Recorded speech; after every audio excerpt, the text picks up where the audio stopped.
Сол тамақ шалдық. Жатырық маманың комнатасында. Мам. İşte жатырсыздар.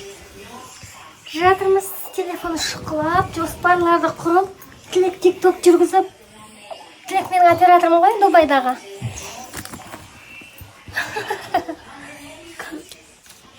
Осындай атмосфера, короче. Шашақ Мен жерімде жүрмін. Кезен. Біздің демалыс осындай енді кеше. Өздерің жалпы не болған деп жатсыңдар? 12-ден кейін. Бұрын кәдімгідей бір жиналып, бір әңгіме айтып, 12-ден кейін бір жаққа шығып, сондай болған еді қазір. Ондай да жоқ, әркім өз-өзімен. Сондай. Сол бір қызық нәрсе айтайын десем.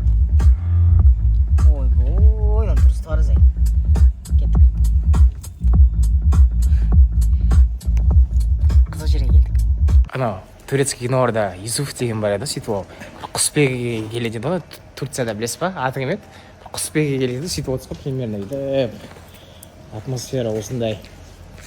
Шашлы жеуге келдік, короче. Мына бала біздің клип түсіріп берді. Ау десе. Қанша? А? Заринаны келді. Кімді дейді? Қарасай, қол стабилизатор болып кеткен, қарасай.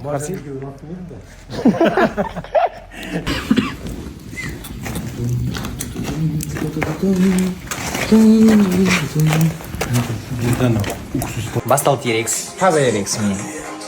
Мынау енді ужас мынау. Менің өмірімдегі ең дәмді шашлық қой, короче.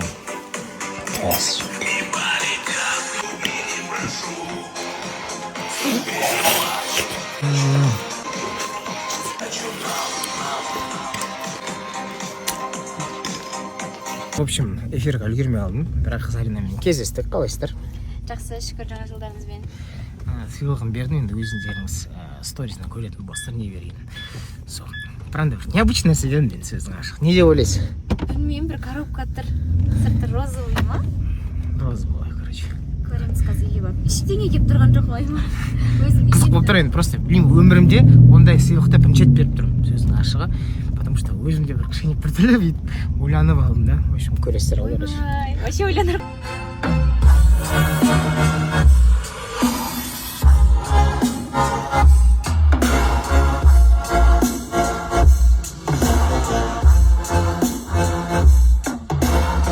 Қала, ажиотаж, суета, там супермаркеттердің ішінде талас, мынау мен алам, там бәрі бір жаққа баратыр, бірақ қайда баратсыңдар дейді, жатсаңдаршы үйде Новый год қой.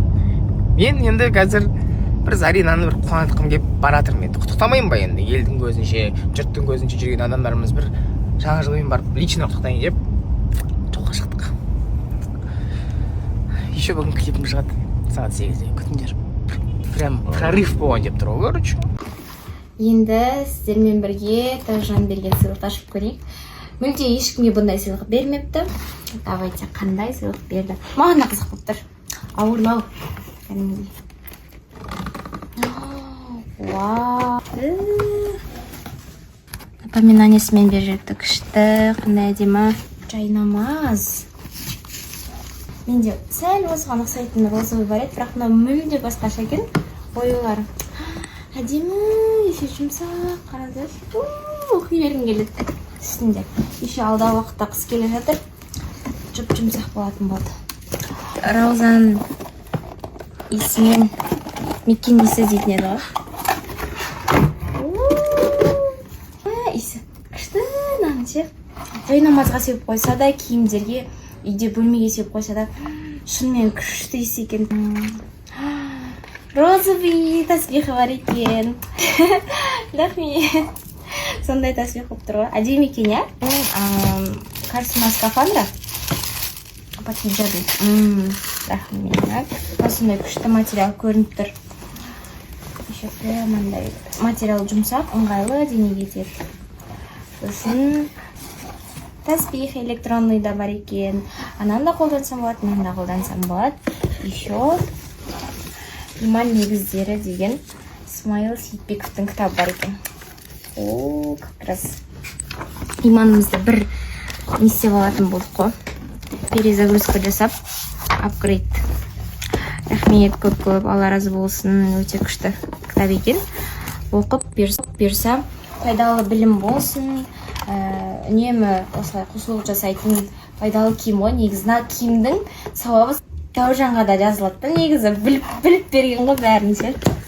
Қандай приятно, өте күшті. Негізі маған намазникті қолдаушыларым сыйлаған, сосын бір құрбым сыйлаған. Одан кейін ешкім сыйламапты. Поэтому өте приятно болыпты. Рахмет көп-көп. Енді менде и осындай бежевый намазник бар. Рахмет. Чё там?